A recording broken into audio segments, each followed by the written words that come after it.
Welcome back to Outdoors with Larry Ray, brought to you proudly by Tennessee Wildlife Resource Agency, Barton Power Sports, Sportsman's Warehouse, and Best Care Home Services. Good Saturday morning and welcome to Outdoors with Larry Ray.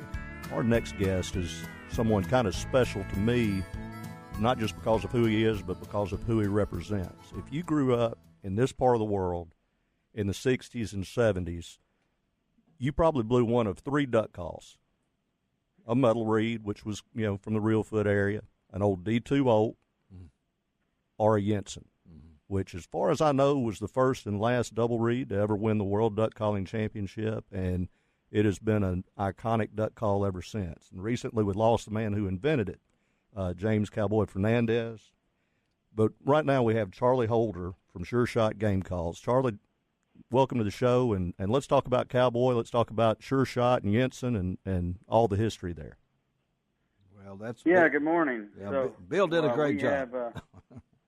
What's that? I was just saying I wanted Bill to do that because I knew he'd do it from his heart in introducing not only you, Charlie, but Cowboy Fernandez and folks. We recently lost Cowboy, age of 86 years old, on August the 16th in Beaumont, Texas. And Charlie, you when you took over the company, how many years ago?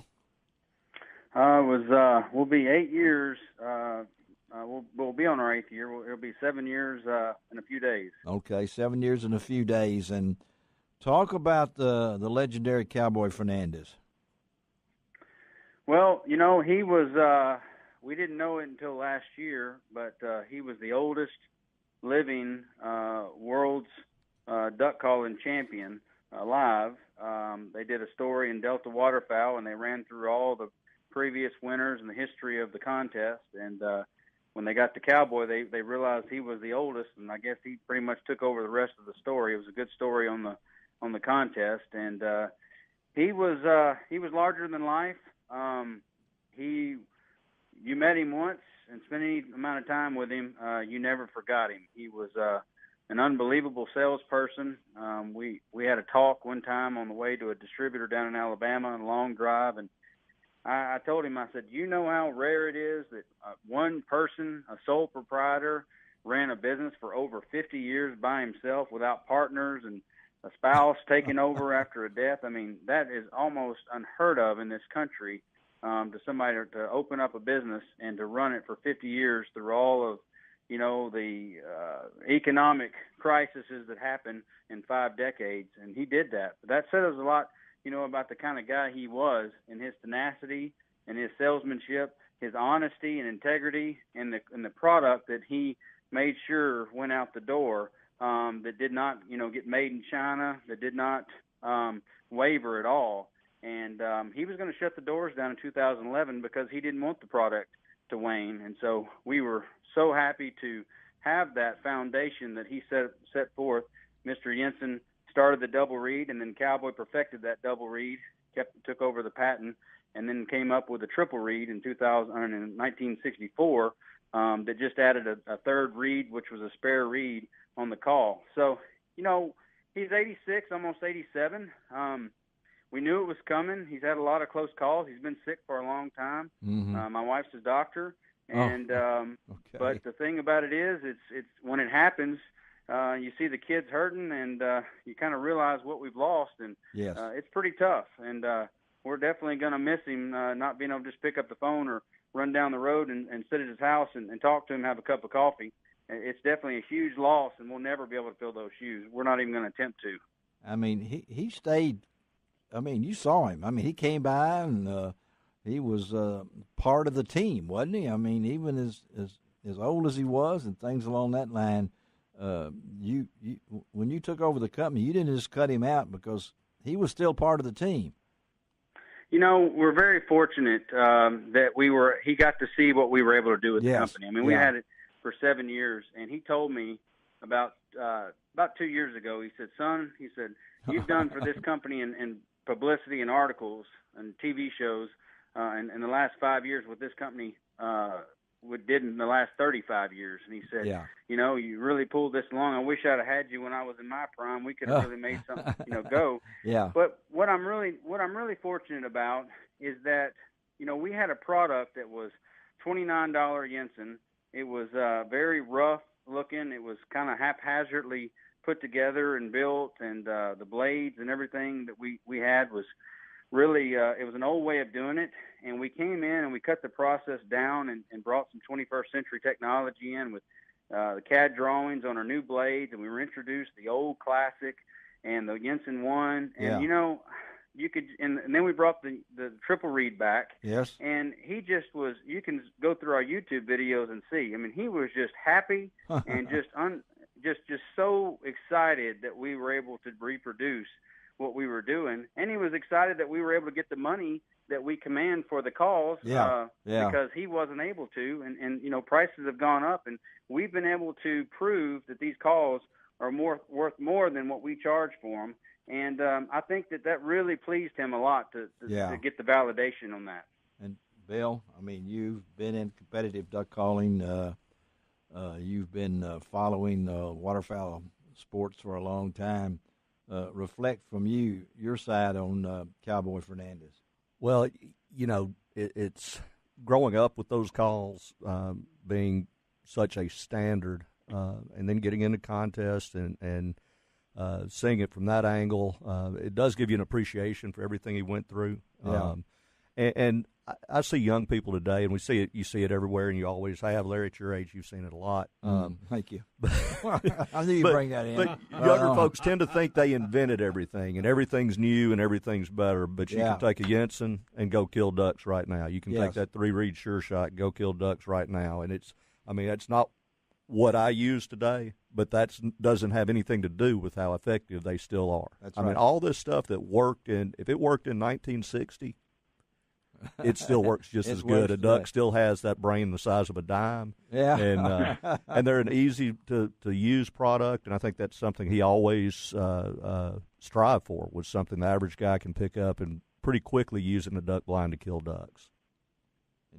Charlie, you hear that, and you know how important he was, but I think in his closing years, I think we had him on once or twice, I can't remember, but he was proud of what you guys had accomplished, and to see his life fulfilled at 86, to know that when he passed, that Sure Shot game calls were still going. It was his baby.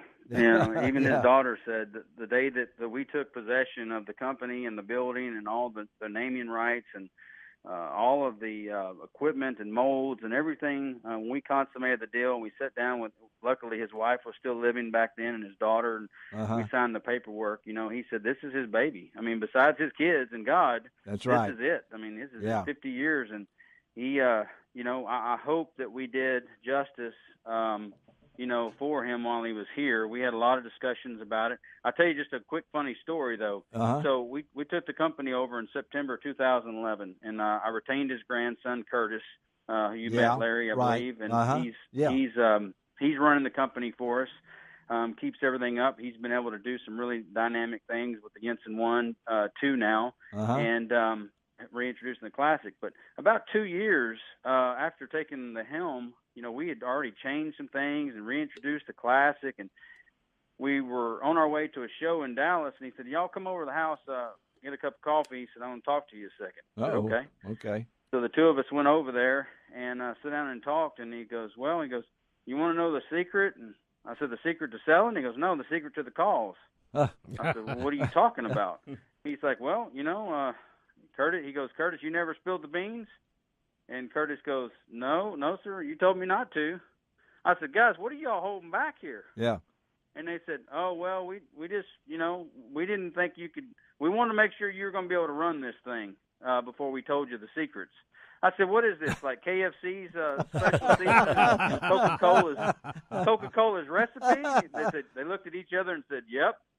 And they pulled out the original jig that they made, the original injection molded tone boards that they worked on tirelessly with all the old timers to get it right to win that world championship. And it's basically a metal block that they used to form those first molds. Really? And that is the secret sauce to, the entire deal. And I was finally handed that over as a rite of passage. And I said, it took 2 years. 2 years, huh? Y'all handed this over to me. Hey, I don't know if anyone's gotten Butch's jig yet or not. Done, I felt good because, I was accepted. Yeah, well, Bill just said, what'd you say? The jig is a big deal to a call maker. I mean, Butch Richenbach kept his hidden for years, and even after he didn't really own the business anymore, no one else got that jig. Wow. So there you go, Charlie. That's a big deal. Oh, my goodness. Okay. Well. Yeah, he gave me a 2-year Hell Week, Navy SEAL Hell Week to see if we were going to be able to pull it together and keep it going. And these products were introduced and everything before he decided to do that. But like I said, I'm glad we did. I felt like I got a rite of passage. It's in a humongous safe where we keep it, and okay. They can reproduce anything this day and time really easy, but it's not the original, and we've got that. So he's, the gentleman had a very, long, unbelievable, full life. I mean, my kids have adopted him as a grandfather, and they're really taking it hard. My wife's taking it hard, and it hurts to see them hurt.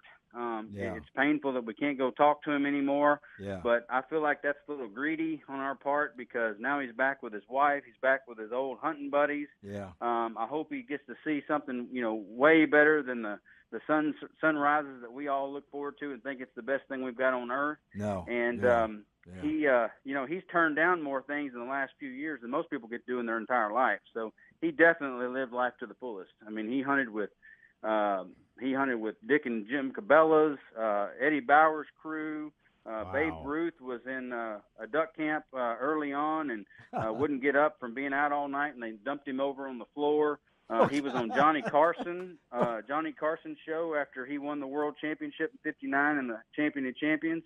I mean, the man has just been able to do it almost everything that you can do possible in the outdoor industry, and he's was a true living legend, and definitely has a seat at the table when it comes to being a part of, like Bill said, changing the game where a kid could learn how to blow a call and a person could learn how to blow a call with just a few minutes and practicing. So we're so proud to be a part of it.